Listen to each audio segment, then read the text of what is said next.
Shalom saudara dikasihi Tuhan Yesus Kristus, dimanapun saudara berada saat ini. Salam transformasi. Kali ini kita akan membicarakan mengenai menghadirkan kerajaan Allah dalam kehidupan kita. Saudara, pasti saudara pernah membuat sesuatu acara, mungkin pernah merencanakan sesuatu seperti membuat acara Natal atau acara Paskah. Atau kita punya rencana misalnya membuat suatu perayaan ulang tahun. Kita berpikir bagaimana caranya supaya yang datang itu banyak. Terus orang yang datang itu disukakan dan disenangkan. Mereka akhirnya bergembira untuk datang di acara tersebut. Apa yang kita lakukan? Sering yang kita lakukan, kita menggunakan event organizer atau MC tertentu supaya menarik. Bahkan ketika kita menggunakan event organizer masih kurang. Bahkan kita menginginkan bahwa ada seorang tokoh atau artis terkenal yang datang. Apa tujuannya? Tujuannya adalah supaya orang yang hadir itu mereka disukakan, mereka disenangkan, mereka merasa bahagia dengan melihat adanya artis tersebut. Terlebih lagi tujuannya daripada si penyelenggara adalah kalau adanya artis tersebut, ini akan mengundang massa, membuat orang lain datang. Saudara, bagaimana dengan kehidupan sebagai orang percaya? Sebagai kehidupan orang percaya selama ini, adakah kita menyukakan orang lain? Kalau tadi kita berusaha membuat pesta, berusaha menghadirkan seorang artis atau tokoh atau aktor supaya orang lain datang dan mereka suka dengan acara tersebut. Bagaimana dengan kehidupan kita? Apakah kehidupan kita disukai oleh orang lain? Apakah kehidupan kita membuat orang lain itu merasa diberkati? Saudara, harusnya kita tahu dan kita sadar kalau kita misalnya punya anak kecil atau kita punya cucu atau punya saudara yang menyukakan hati kita, yang menyenangkan hati kita. Kita menginginkan bahwa anak tersebut setiap hari datang ke tempat kita atau kita bertemu dan berjumpa dengan dia. Kita merasa bahagia ketika kita berjumpa, bahkan kita tidak menginginkan untuk segera berpisah. Kita menginginkan supaya segera bisa bersama-sama terus dengan dia. Itu namanya anak tersebut atau orang tersebut menyukakan hati kita sehingga kita ingin bertemu dan bersama-sama dengan dia terus. Saudara, coba sebaliknya. Kalau kita punya cucu atau punya anak atau punya saudara, dia itu setiap hari datang ke tempat kita dan kita berjumpa dengan dia setiap hari, tetapi dia tidak menyukakan hati kita. Kita sering berkata, buat apa dia datang terus? Karena itu tidak menyenangkan hati kita. Kalau bisa jangan sering datang. Saudara, melihat dua contoh ini berarti sesuatu hal yang menyukakan hati kita membuat kita pengen terus berjumpa. Bagaimana kehidupan kita, saudara? Adakah saat ini kita dinanti-nantikan oleh Tuhan, dinanti-nantikan oleh Bapa supaya kita berjumpa dengan dia setiap hari, sehingga Bapa merindukan saudara dan saya berjumpa dengan dia?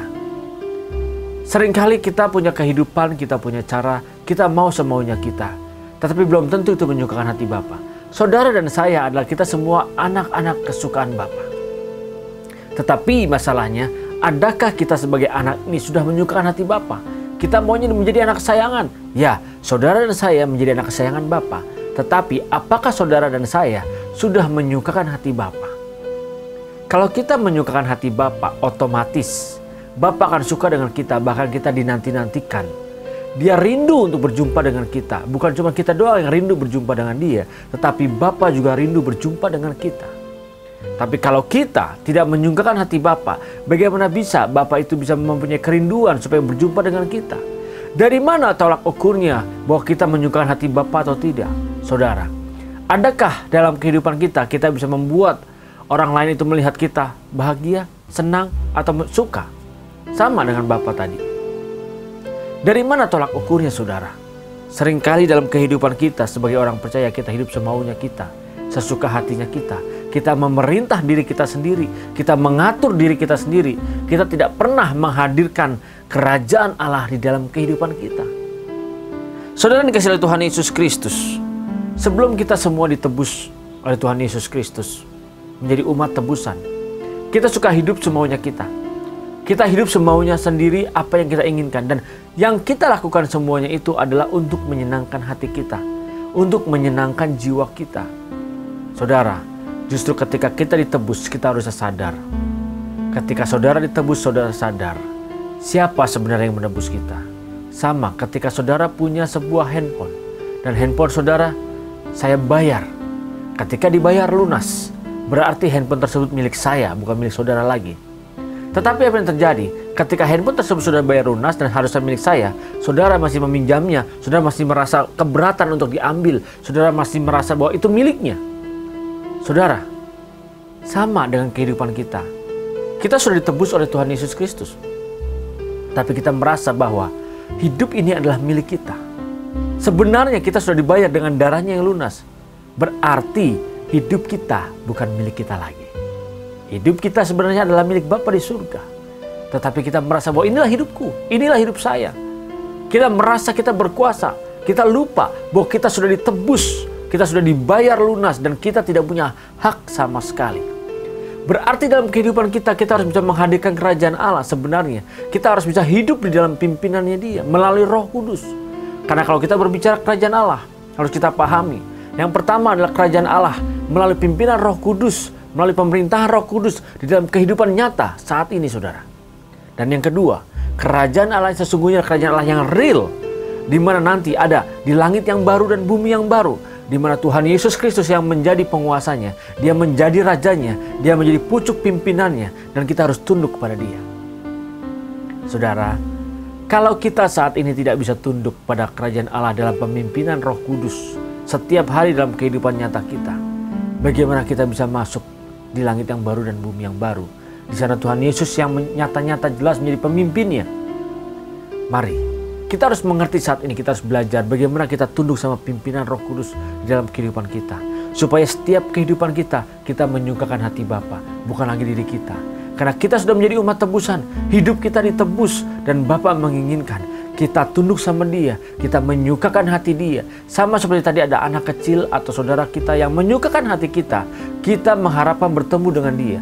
Nah, ketika kita menyadari bahwa kita sudah ditebus, sebenarnya kita benar-benar harus menyukakan hati Bapa.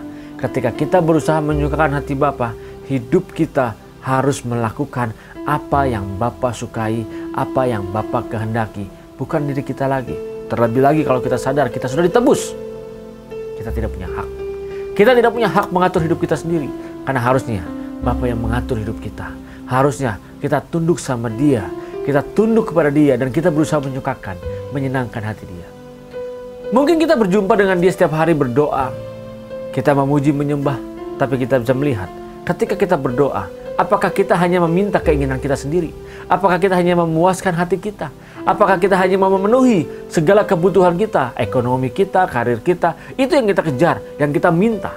Adakah ketika kita bertemu dengan Bapa setiap hari kita bertanya, Bapa, apa yang harus aku perbaiki dalam hidup ini?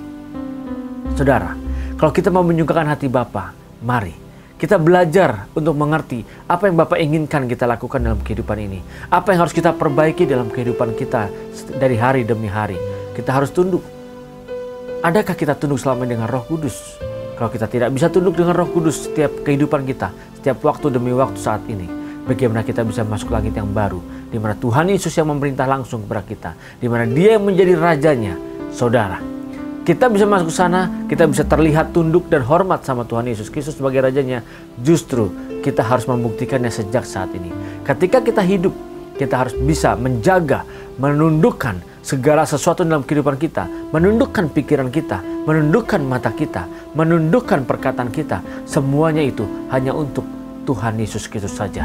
Bapa yang akan mengaturnya, Bapa yang akan memimpinnya, Bapa juga yang akan disukakan oleh setiap apa yang kita pikirkan, perkataan, dan apa yang kita ucapkan. Terima kasih, saudara. Tuhan Yesus Kristus memberkati. Salam transformasi.